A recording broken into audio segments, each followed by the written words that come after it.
It's that time of year. Corned beef and cabbage is on the menu. We got some leftover corned beef here. We're gonna make one of my favorites, classic corned beef hash.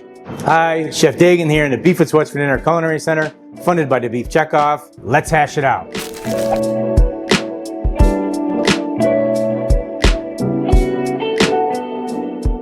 Okay, first we have our cast iron pan here that we're preheating. I'm gonna go ahead and get our potatoes ready. We're gonna use Yukons for these. You can peel these ahead of time if you would like to. I don't mind a little bit of skin on my potatoes. Adds a little texture, a little more flavor. So we're just gonna give these a pretty small dice.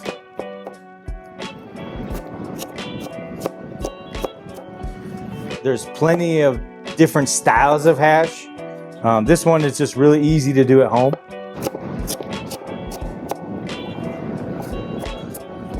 All right, there we go. We got our potatoes nice and diced. Okay, they're all pretty much the same size. We're gonna add just a little bit of oil into our pan. And then we're gonna get our potatoes cooking while we cut up some leeks and onions. And of course, garlic, some peppers. And as always, I like to make my food a little bit spicy. We're gonna add some chilies in there. We're gonna go ahead and cut up our leeks. Make sure you wash these pretty thoroughly. Sometimes when you cut them open, you'll see dirt in there, but these ones are pretty clean. We're just gonna keep slowly kind of caramelizing these potatoes, trying to get them crispy on the outside and nice and soft in the middle. All right, there you go. We're gonna add these in here and then season them a little bit just to kind of help pull out the moisture that's in these leeks. And what that'll do is that'll help us cook the potatoes a little bit, help steam them.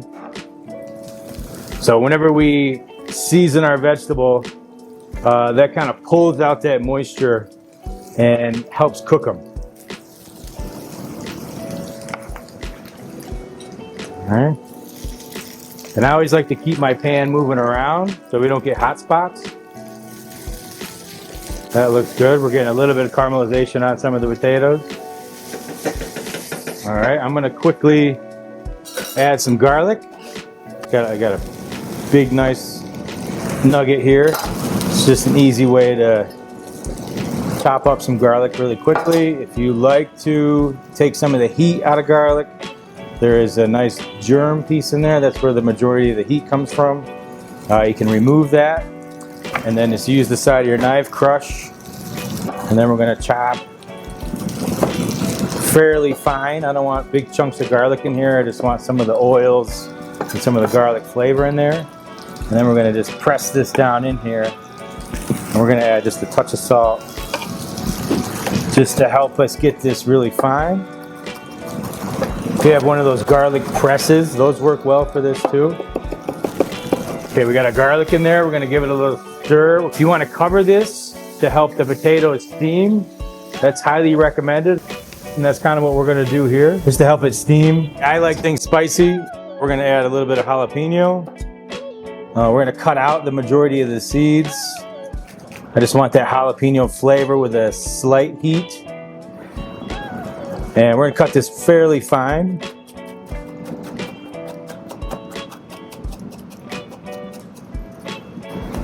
Give it a nice small dice. And we're gonna add this pepper flavor in there. And then I have a beautiful Fresno chili. These ones are a little bit hotter. So again, I'm gonna be careful and not have too many seeds. The seeds are where all the heat is, so if you like things spicy, you can leave them in there. So we got some nice color here. We got some green, we got some red.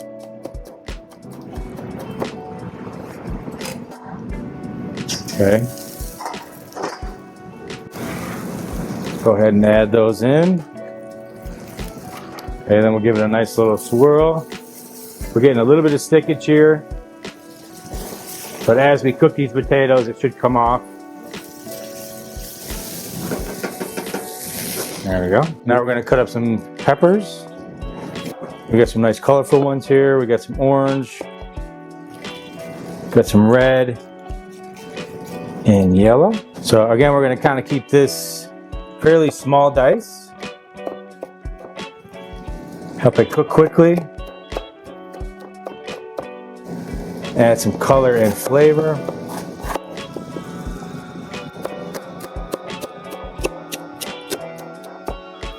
Nice. Maybe one more.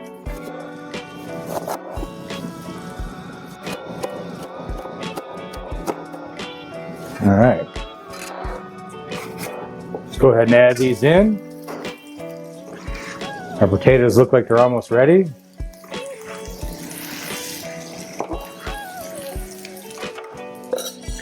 Give her a nice stir. Look at that. Looks great. We can kind of give it a little bit more seasoning to help those peppers sweat out. Getting all those little potato bits, making the potatoes nice and crispy. And that's kind of where we're gonna go now. We're gonna let this sweat. Try to get these potatoes to crisp up a little bit, and then we'll add in our meat. Okay, now the fun part, we're gonna slice up our leftover corned beef. I think it's important here to kind of block things off so you can cut them easier.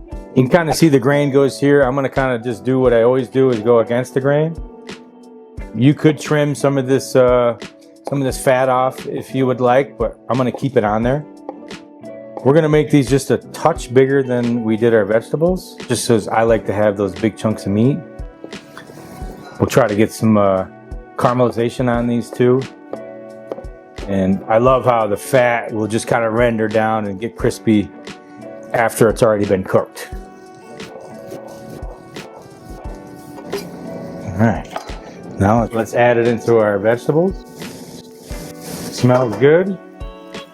We got the leeks caramelizing a little bit.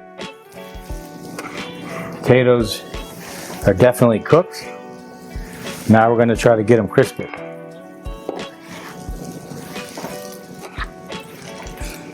All right, we'll try to stir it up and get these little chunks of meat kind of caramelizing on themselves too. And now we're just gonna try to get this caramelized so it hashes up. We're gonna check on our hash. Ooh, smells amazing.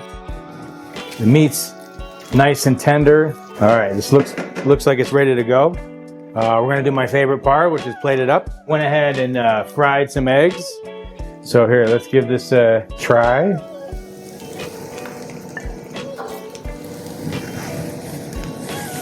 Okay, that looks awesome. I got a pan-fried egg here. We're gonna top it with that. A little chopped parsley.